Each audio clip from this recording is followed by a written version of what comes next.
cette carte-là.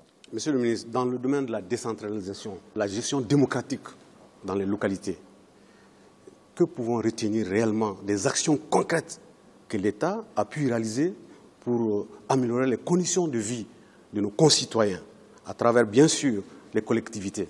Dans le cadre de la décentralisation, malgré, disons, en tout cas la situation d'insécurité et d'autres difficultés, l'État a maintenu son apport, l'aide accordée aux collectivités territoriales à travers sa contribution, vous savez, dans le Fonds national des collectivités territoriales.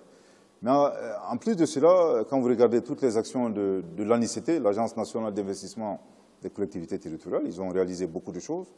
Vous avez évoqué la précision. Vous permettrez que je vous dise exactement ce qu'ils ont fait.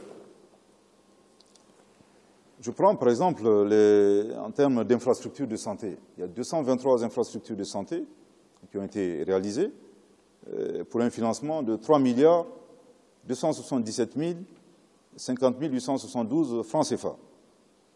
Les infrastructures scolaires également, il y a 856 infrastructures qui ont été réalisées, donc des salles de classe, des blocs de direction, des mobiliers scolaires, les logements pour les enseignants, pour un financement de 10 milliards 303 273 909 francs CFA. En tout cas, 227 projets dans le secteur de l'eau, l'adduction d'eau, les forages les plus modernes et pastorales pour un financement de 3 milliards 635 70 421 francs CFA.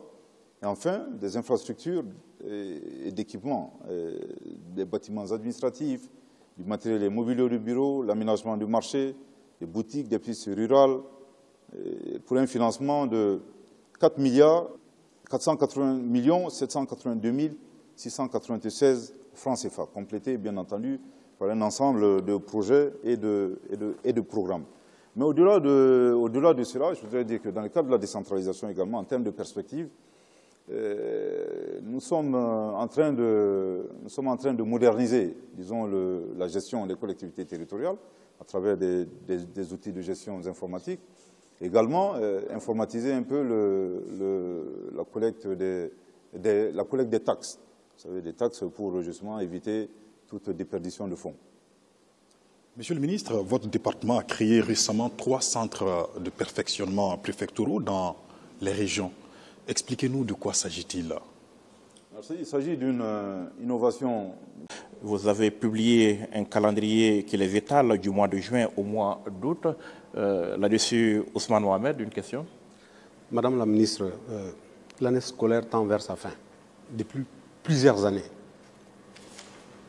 Les examens sont embaumés dans des fraudes massives, parfois par des agents de l'État.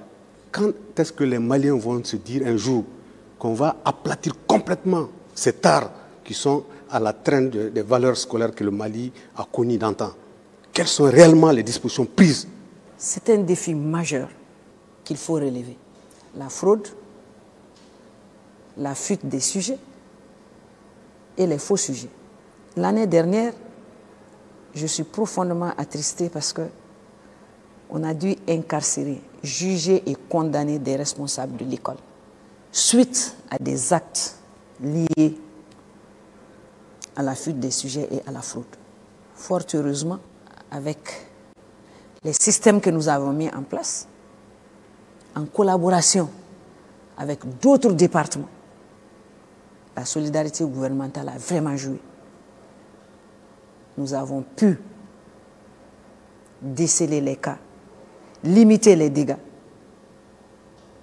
et passer les examens correctement. Et cette année encore, nous avons fait des formations, des ateliers, de la sensibilisation. Il y a aussi des méthodes que nous ne pouvons pas dévoiler ici sur ce plateau, dont nous usons quand même qui sont des méthodes légales pour pouvoir contrecarrer ces cas de fraude. Nous sommes dans la mouvance. Les examens, c'est pour bientôt. Et déjà, nous sommes à pied d'œuvre pour pouvoir, en tout cas, renforcer tout le dispositif que nous avons pour barrer le chemin. Ces derniers temps, parfois, il y a les examens qui se passent bien, mais excusez-moi de l'expression, parfois les notes sont séquestrées.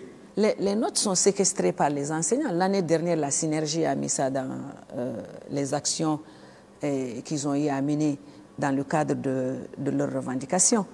Et cette année, nous n'en sommes pas là, mais j'ai bon espoir que ce ne serait pas le cas. Et ce n'est pas aussi légal.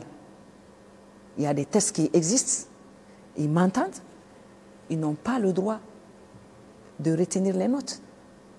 Ils n'ont pas le droit de fermer les infrastructures scolaires. On a tous les moyens syndicalistes, tous les droits.